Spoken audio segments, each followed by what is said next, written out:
Good evening, everyone. Thank you for joining tonight's Alumni Mentor Resource webinar with the RISE Center at UCLA.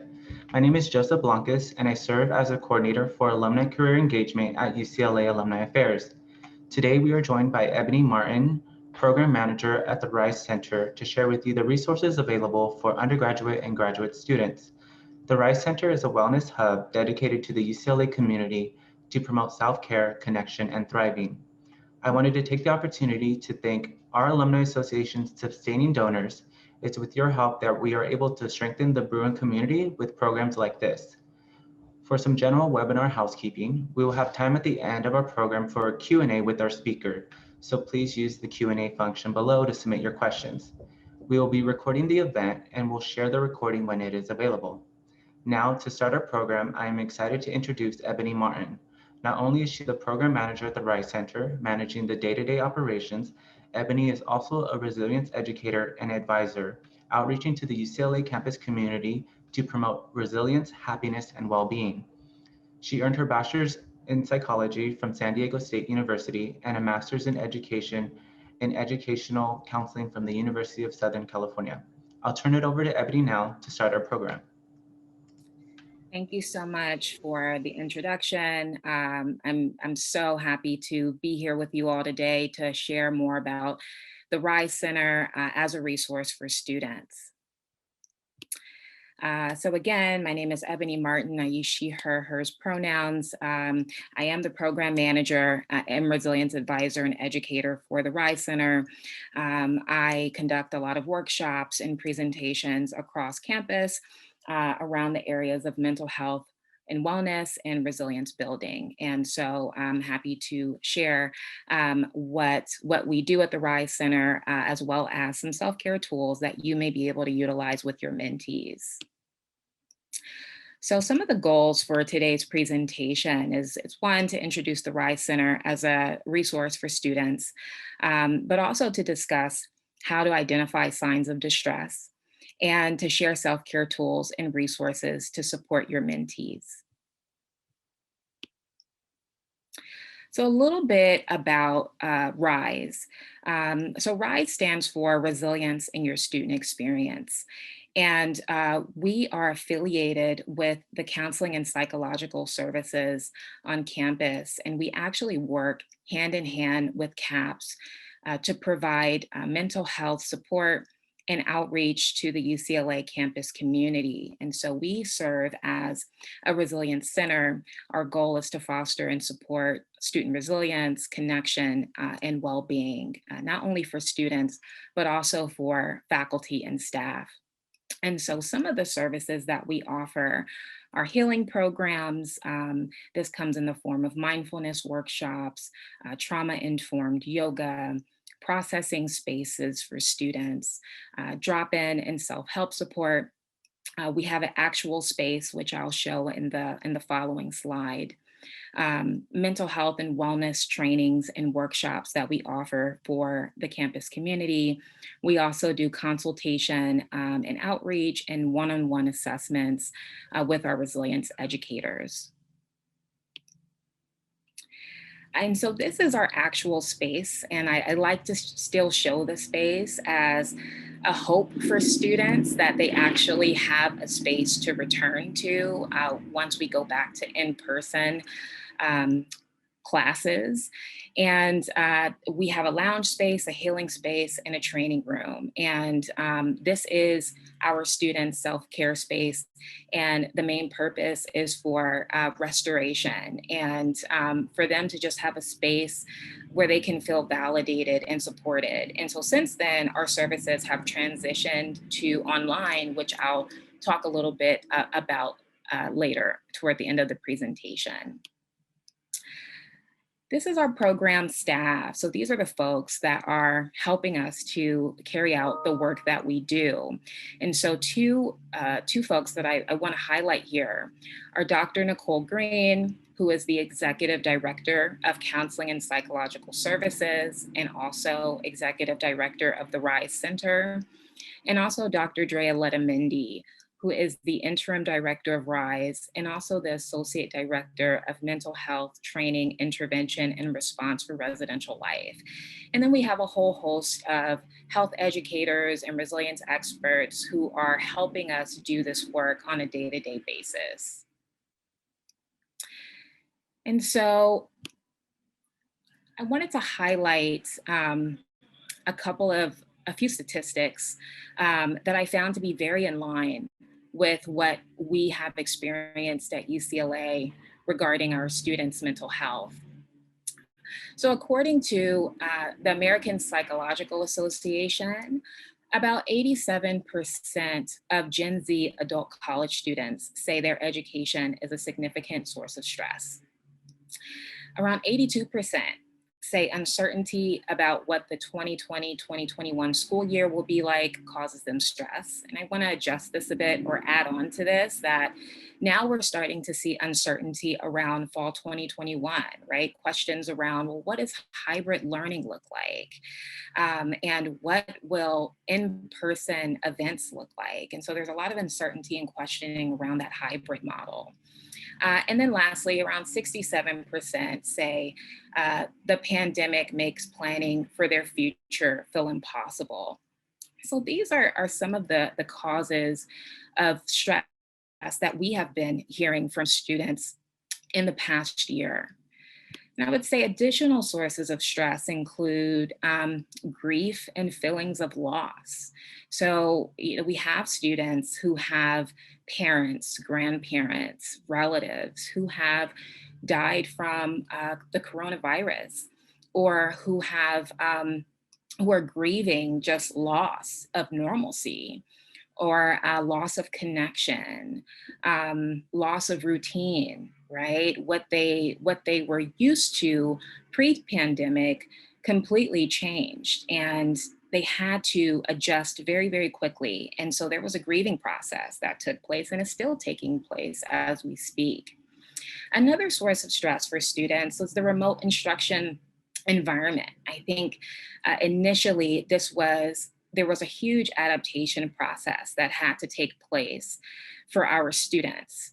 And I think since then, students have been able to be resilient and have made the necessary adjustments. However, many of our students are experiencing Zoom fatigue, having to be in front of a computer to take your classes, to connect with your peers, to speak with faculty, to engage in extracurricular activities, or even to job responsibilities, for example. There's just a lot of time on screen time, and that can be very exhausting for our students. So social isolation has and still is a significant source of stress for students, just not being able to connect in person in the way that students are used to connecting, not being on campus with their friends. And maybe their friends are in another state or another country, and they're just don't have the ability to connect in the way that they want to. Financial distress. Some of our students lost their jobs, right? They may have had on-campus jobs, or maybe their wages were significantly cut. Families, parents lost their jobs. And so now students are trying to figure out, well, how can I support my family? So that has been a significant source of stress for students. Graduation and post-graduation plans. In terms of commencement, I believe for spring quarter, there's been some adjustments made for maybe having some departmental in-person ceremonies or gatherings where students may be able to invite one or two people to join them. But that's still differs a lot from what students are used to. A graduation is supposed to be a time to celebrate the years that these students have put in of just hard work, and having this beautiful gathering of them walking across the stage and being able to experience that. And unfortunately, it won't happen in that exact way. And then post-graduation plans, right? A lot of our graduate students who are nearing the end of their graduate journey are questioning, will I be able to find a job? What does the job market look like? So these are questions that our students are asking.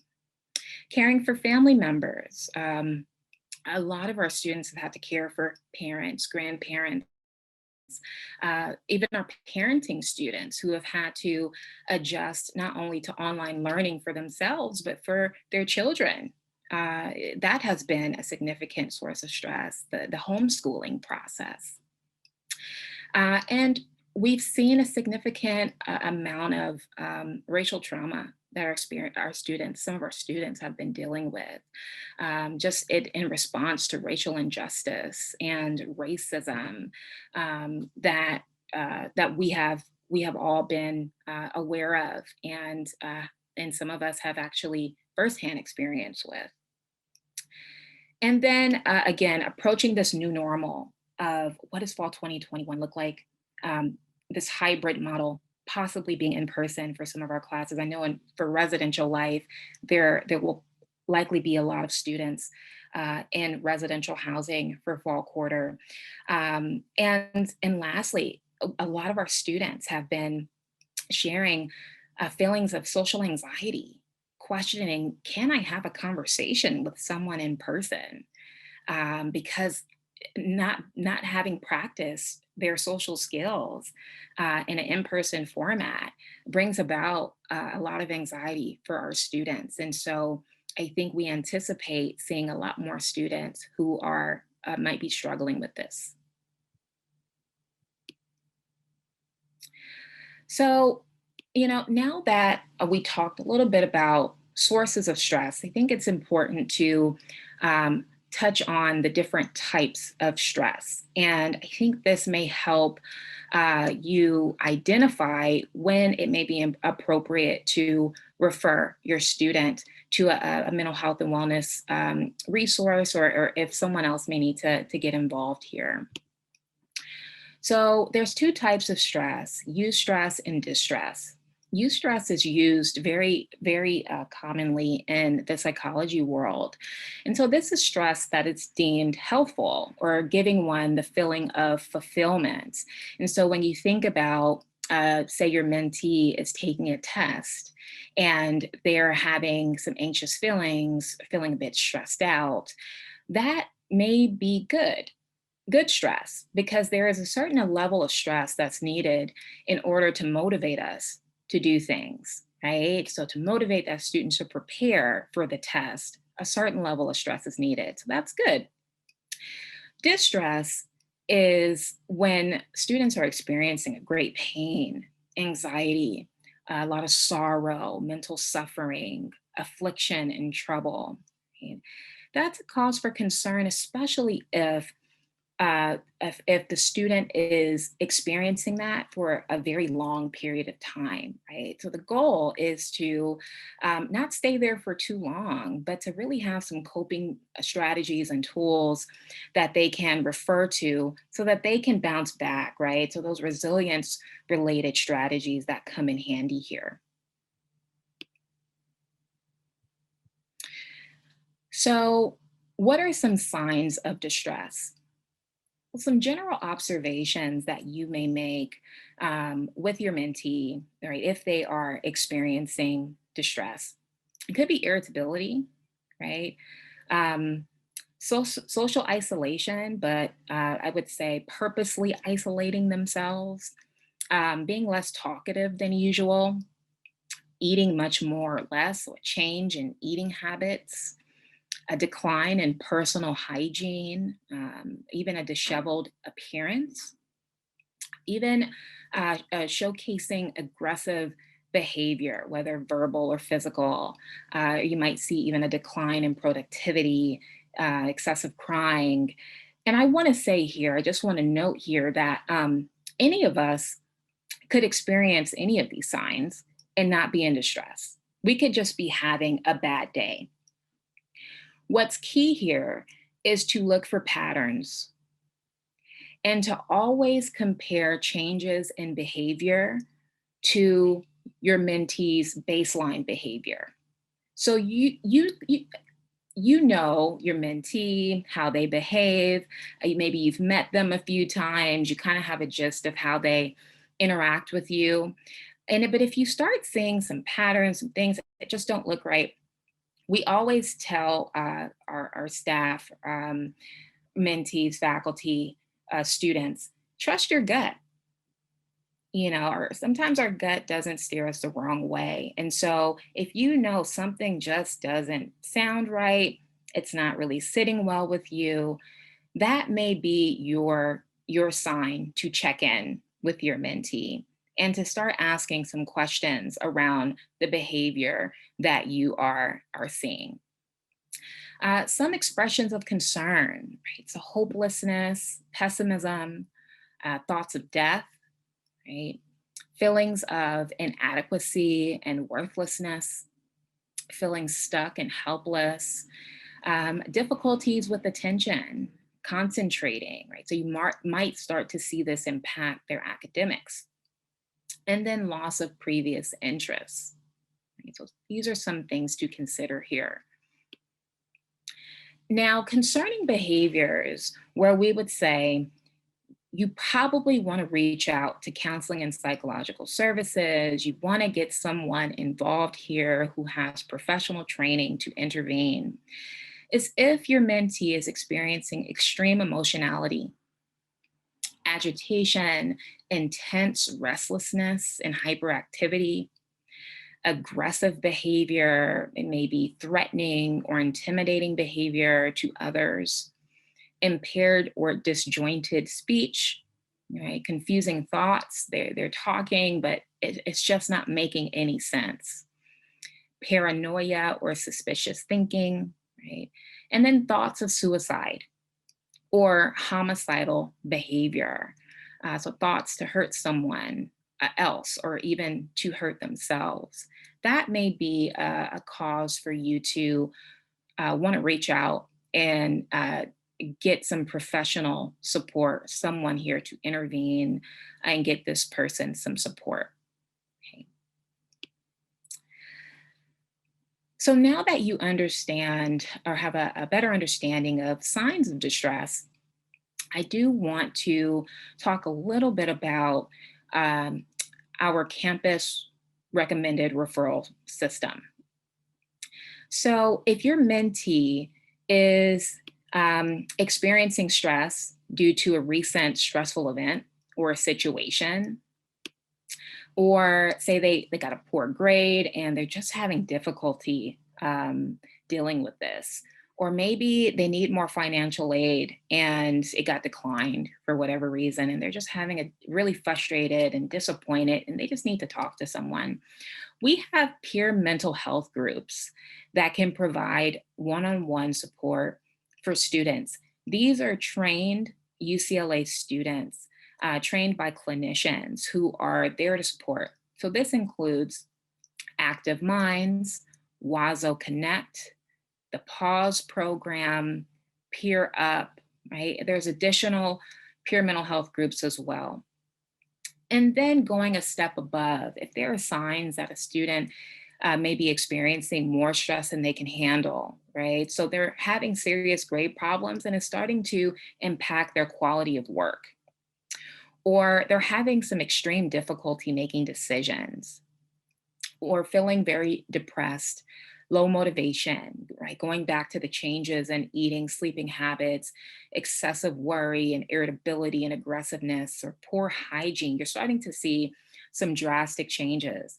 This is when you want to get counseling and psychological services involved, the RISE Center involved, or even the campus and response team and case management, which I will talk about a little bit later. But this will get the right folks involved to be able to intervene and provide the student the support that they need. And then at the top are our emergency situations, which require an immediate referral. Right? So expressions of suicidal thought and or intent to harm yourself or to kill yourself. Expressions of violence toward others, severe loss of emotional control. You see this erratic behavior, um, And then gross impairment and thinking ability. This is when you want to get, again, counseling and psychological services. They have a 24/7 line that is available for students, staff, faculty, alumni, anyone who has a concern can call and get some on the spot support, uh, or 911. Okay, in these emergency situations. Now, I do want to note here that some folks are not comfortable with calling 911 and getting police involved in these kinds of situations. We would recommend in an emergency situation, we would recommend CAPS 911. But if this is a situation where you may not be comfortable getting 911 involved, I just do want to note here that UCLA is actually coming up with a protocol to have mental health practitioners be the first responders to these kinds of mental health crises situations. And so it has not gone into effect yet, but this is something that will go into effect in the near future.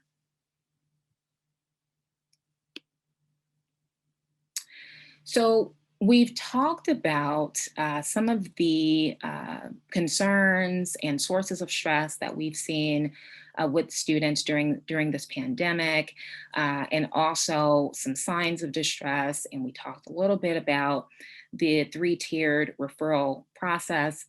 Now I want to talk a little bit about self-care tools and resources that you may find helpful to use with your mentee.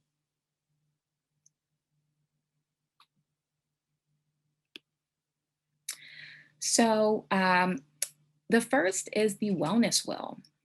So at the Rise Center, we use the wellness wheel as a framework for explaining the various areas of wellness in our lives. And so there are 8 dimensions of wellness, which include emotional, financial, social, spiritual, environmental. And each dimension can impact the other. And so that's why you see the different circles sort of overlapping one another because they can impact each other. What we do with students is using the wellness wheel, we'll have them do a wellness check. Just check in on their wellness and how they're doing. And so we may ask them, what are some dimensions that are energizing you right now? Or what are some dimensions that are draining you right now? So, for example, if we take the environmental dimension, for example, a lot of our students have been dealing with changes in their environment from living on campus to now living at home. If you're a parenting student, having to homeschool your child, some students' environment are not as conducive for learning compared to other students, having to adjust to wearing masks and maybe not feeling comfortable walking around in nature and just walking around their community as they usually would pre-pandemic, or just even having access to stores and just having access to the playground, or hey, maybe I want to go play basketball. Our environment has looked different. And as a response, we have had to adjust and we've had to change. And so, a question for a mentee who is feeling like their environment is draining right now, a question you could then ask is, well, what are some of the other dimensions that might be impacted here? So, this could be physical dimension could be impacted, right? So there are students who used to go to the gym, and that's what they did for self-care. That's what they did to just build their body and just for cardio. And although gyms are now open, some students may not feel comfortable going back to the gym. I have a student who does mixed martial arts. That is what he's done for the past 6-7 years to not only take care of his body, but also it has been a stress reliever for him. And although his gym is open, he doesn't feel comfortable going back into his gym right now, because some of the postures and some of the mixed martial arts that he's being asked to do requires close contact, and he's just not comfortable right now. So his environment has impacted his physical wellness. And so we could also look at the impact on social wellness, right? So for a lot of our students, again, losing that connection to family or friends, connection is essential, right? A lot of our students are dealing with social anxiety, right? So our environment has impacted our social wellness. Um, and then what about occupational? Our let's see, occupational, which is at the bottom here. I was looking for it. Many of our students are questioning what the job prospects will look like. What will post graduation life look like? Right? So, this is an example of how you can use this tool with your student to just start a conversation about what are some of the things that may be energizing you, or what are some of the things that might be draining you. And then to take it a step further, you could then ask your mentee to create a goal, right? Or to create an intention. So in thinking about one of the dimensions that's draining you, or that you may want to tend to more, is there a goal that they can create, or an intention that they can create, to just give that dimension a little bit more attention. And so we like this tool because it helps students to identify their source of stress. And it also helps students to identify their sources of joy, and to acknowledge the areas that they're actually thriving in, which is really helpful, especially now.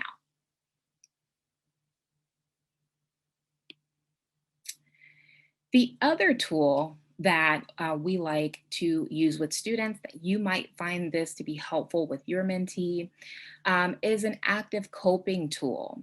So in the case where your mentee might be stressed out and they don't know how to deal with it in the moment, this is a really helpful tool. And so the first step is to calculate, well, how big is this stress? Um, is this stress detrimental? Can I die from this? And really asking yourself, you know, is it really that big? Okay. And then the second phase of this is locating, well, where in my body am I feeling this stress? Maybe I'm feeling this tension in my shoulders. Maybe I'm noticing that my jaw is clenched tight, and I need to relax it. Or maybe I'm noticing some tension in my back. But assessing and locating, where am I feeling this stress in my body? And then the third step is communicating. So, what self talk is helpful here? So, I like to say to students, if this was happening to your best friend, what advice would you give to them in this moment, right? Because sometimes we have the best advice for others, but when it comes to ourselves, sometimes we don't have the best advice for ourselves. So sometimes thinking about it that way can be very helpful. Or is there a positive affirmation that you can say to yourself in that moment that's been calming for you in the past? And then lastly, it's just inviting the student, or having or the student breathing. And again, breathing is something automatic, that our body does, but sometimes it needs a little help. And it's so intentionally breathing can calm the body and regulate the body. So, a breathing technique we recommend at the Rise Center is called square breathing, or box breathing. And so it's where you breathe in for 4 seconds, you hold for 4 seconds, you exhale for 4 seconds, and then you rest, right? And so when you think of a box, 4, 4, 4, rest. And so it's a really easy sort of technique to follow. And so the goal with this active coping tool is going from when will I be released from this to what am I going to do about this? So it goes from passive to active, right? And that's the goal here. And this is a really great resilience strategy and a tool that comes from the coping literature.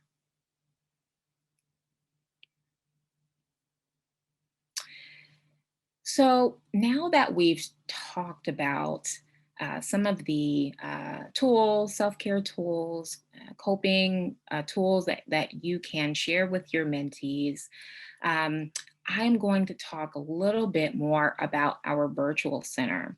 And I think what would be helpful here is if I could take you on an actual tour of our virtual center. So I am going to go ahead and share my screen.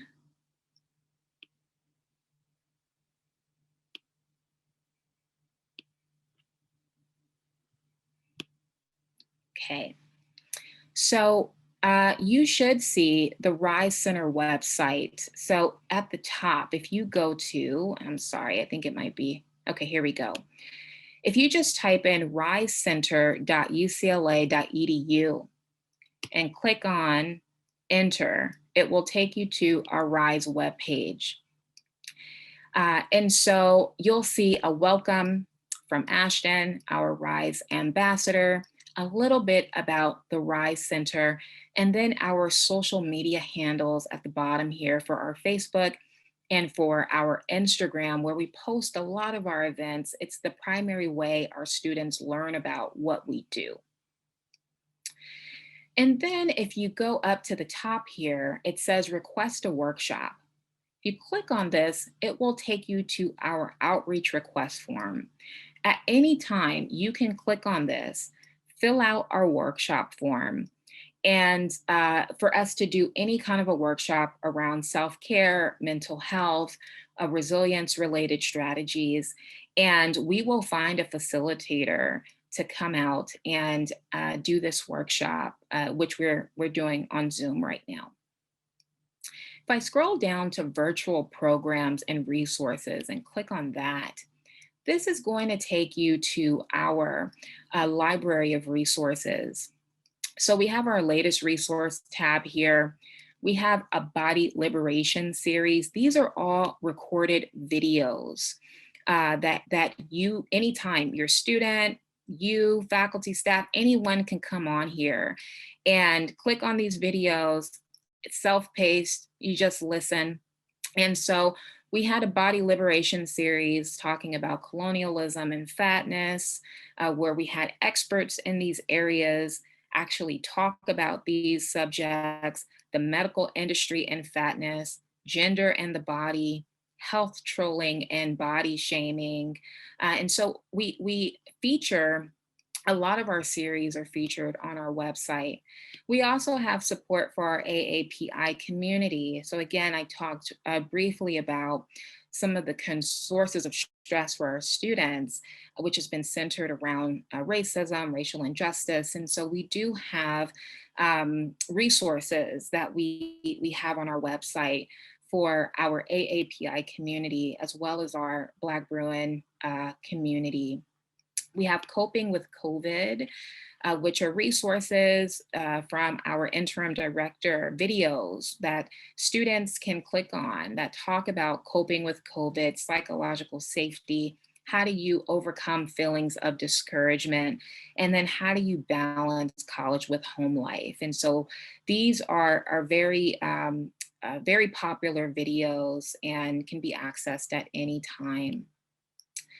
And then if we go down to our holistic healing library and click on our video learning library, we have several videos on daily self-care.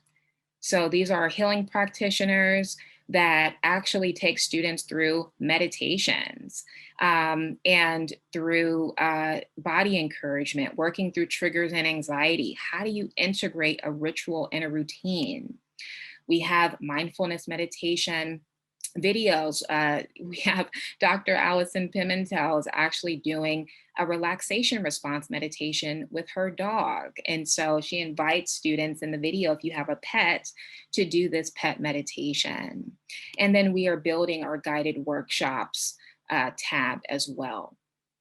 And then if I go back, we have also our, let's see, meditation and mindfulness SoundCloud. So we have about 21 tracks on here where students can go and listen to any of these tracks. And some of them are specific for certain communities, others are more general, but these were facilitated by our actual staff. Mindful eating has been a really popular series talking about intuitive eating, nutritional health, meal support, and then resources for eating disorders. But again, these are videos by psychologists and health experts who are talking about these various topics and providing resources for students to be able to check out after the video. And then we have our Rise playlist. So this was actually created by our students. So collaborative good vibes, Rise with Us, Rain, Quarantine and Dream. And then we have an actual Scribble and Vibe video. It's basically art. A scribbling art that students can do while they're vibing to the music. And so this was actually something created by our students and in collaboration with the arts engagement program within residential life. And then we have community specific healing. Okay, so we have specific healing resources for our undocumented Bruins. So again, if you click on here, you'll see conversations led by our undocumented students at UCLA talking about mental health and well-being and how it's been for them during the pandemic. We also have a When Home Is Not Safe healing program. These are in collaboration with several departments across campus, including the LGBTQ Center, Accessible Education, the DASH Center, where there are positive and affirming messages for our students around different themes. So I think it's brave, a call for hope, support for survivors of gender-based violence. And so students can come on here and access these at any time. Healing resources in support of Black Bruins. We have resources in support of parenting Bruins. We even have a Harmony at Home. How do you work through conflict during the age of COVID? So again, we have therapists on here talking about how do you communicate, what are the roles of emotions, and how do you create boundaries within your relationships? And so this has been really helpful. Two other programs I want to point out is our mental health leadership training. So for student leaders that are interested in mental health and how to support their peers, we actually have a mental health leadership training that is offered on CCLE. And this is self-paced. And at the end of the training, it's a 5-session training. Students learn about CAPS, Foundations of Resilience, how to care for yourself, how to support sexual assault survivors, supporting students in distress. At the end of this, students will receive a certificate of completion, which is something that they can add to their resume if that feels supportive for them. In addition to this, we also have supportive resources for faculty and staff. So we actually have a training that's specific for faculty and staff. I can also share more information about that as well. And then sleep one-on-one. So a lot of our students are having difficulty with their sleep. That has been sort of a physiological response to a lot of the stress that students have been experiencing. And so if that is the case with your mentee, there is a Sleep 101 module offered through UCLA and in collaboration with RISE. They would just go to this website, bit.ly/RISE Center Sleep 101, or they can scan the QR code and it takes them to this interactive 25-minute self-guided module to educate them about sleep. There's videos, animations, and games, and they learn about how sleep affects their health, their safety, and their academic performance. All right.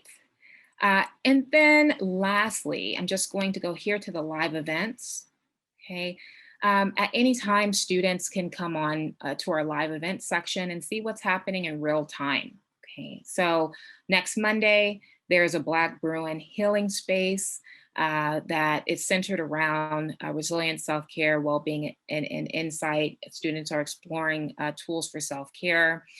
This is actually led by Dr. Jazz Tillman, who is a licensed clinical psychologist and also the Associate Director of Mental Health Leadership Training and Intervention for Res Life and for RISE. And then we have Wellness Wednesdays on Instagram where students can hop on and learn a self-care strategy from one of our resilience and health and well-being experts.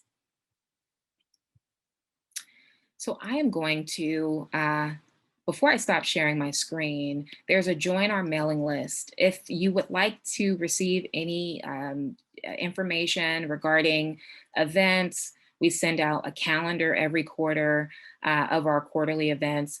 You can click join RISE Center mailing list and fill out this form and we will send you that information. Okay. So I'm going to go ahead and stop sharing this and go back to my actual PowerPoint.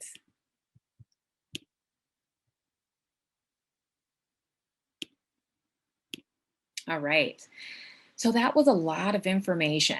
But what I hope that it's not too overwhelming, but that you understand that there are tons of resources out there for your mentees that you can recommend based on what they may be needing in the moment. If you just want to give them the RISE Center website and just have them explore, there's tons of things that they can fall in love with on here. All right. So some additional mental health resources I want to touch on. Of course, there's CAPS, Counseling and Psychological Services, is still available for all UCLA students. All CAP services have transitioned to telehealth services exclusively, so students can see a therapist or a clinician via Zoom or via telephone. And that phone number is here, 310-825-0768. This is the CAPS 24-hour access line where anyone can call this line. And even if it's for information, you have information or you would like to inquire about information, services regarding a student, this is a line that you could call. In an emergency situation or urgent situation, you can also call this line. Again, it's a 24-hour access line and someone will follow up with you. Case management services. So a lot of folks are unaware that we have case managers at UCLA. And case managers can help advocate for students. They can provide academic support. They can make referrals, connect students. I like to see, I think of case managers as sort of the there to really break down the barriers for students because UCLA is a very big place and there are a lot of different departments and the case manager can be the person that connects them, but also can kind of help them navigate, right, all of those different departments and get the support that they need. So when do you refer to case management? If a student is having suicidal ideation, you could connect them with case management services as well as CAPS. If they're in need of psychiatric hospitalization, if they're showcasing threatening or intimidating behaviors, many students are referred to case management due to academic difficulties or issues happening within families, loss of a loved one. I think the last two are very common: lack of resources, financial, or in a financial crisis, or having housing insecurity or food insecurity. And so they're really helpful in these cases. And so the way that you would connect a student is by going to studentincrisis.ucla.edu. And at the top of the web page, it says refer student. And so the student can fill this out, or you can fill this out on behalf of the student. My SSP is also a newer service specifically for international students. And international students can get connected to a therapist by phone or through chat. So they actually have an app that students can download and actually talk to someone via chat. They offer services in Mandarin, Spanish, French, and also in English. And really, the purpose here is if students are feeling overwhelmed, if there was a recent event that happened and they just need some additional support, but they're living in another country and they need someone who can speak their language, or they need access to a therapist, they can access my SSP, which is free and confidential. The UCLA Mindfulness Awareness Research Center offers mindfulness meditation workshops and also drop-in spaces. All of their spaces have converted to online. And so this is free for students who may have an interest in this. This is mindfulness meditation is a coping tool, a strategy that's research-based, proven to decrease anxiety and feelings of stress, and to initiate a automatic response in our body just to calm our bodies. So this is a very helpful resource. TAO is the last resource that I would like to share. This is a new self-help platform that provides psychoeducation for students around their mental wellness and their overall well-being. And so there are videos that students can watch around improving mood, how to calm anxiety, managing stress. How do I improve communication, and even exploring issues related to alcohol and drug use. And so if this is something you believe your mentee could benefit from, TAO is free for all UCLA students, and they can go to counseling.ucla.edu/TAO to sign up.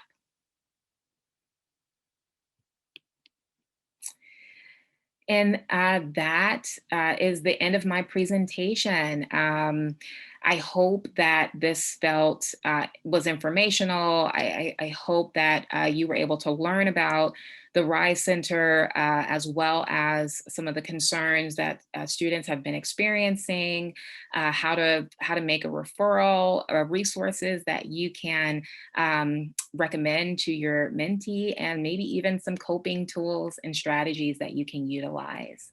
And so with that, I'll take any questions that anyone may have. Ebony, doesn't look like we have any questions submitted in the Q&A, but um, maybe could you possibly share with us before we close out a program available through the RISE Center that your team sees is used the most, maybe in this last year? Yeah, I would say we've been offering a lot of processing spaces for students around racial trauma. and this is for the AAPI community, as well as for to support Black Bruins. It's open to all students, allies, but it's just been community spaces for people to gather and to show support for one another. And I would say that those have been very well attended, as well as our mindfulness and some of our mental health trainings that we offer have been very well attended. It's been something that I think students, faculty, and staff have been um, needing, wanting, and we're happy to provide that space and continue to provide that space. Yeah, I can definitely see how beneficial those spaces have been in the last year. We might, oh, I thought we had a question, but you just got a kudos from an anonymous attendee saying, excellent presentation, Ebony. Thank you. So with that, I do also want to say thank you for being here today. The information you shared was so valuable. To close out tonight's session, I just wanted to thank all the mentors who joined us today for your dedication to your students throughout the year. If you do encounter a student in crisis, please reach out to our Alumni Affairs staff and we can help navigate the case process. You do not have to navigate the process on your own. We definitely don't want you to have to do that. If you do have any questions after tonight's webinar about the Rise Center or any of the offerings and programs available, please feel free to email rise@caps.ucla.edu, which I just threw in the chat as well. I hope everyone has a great rest of your evening, and go Bruins!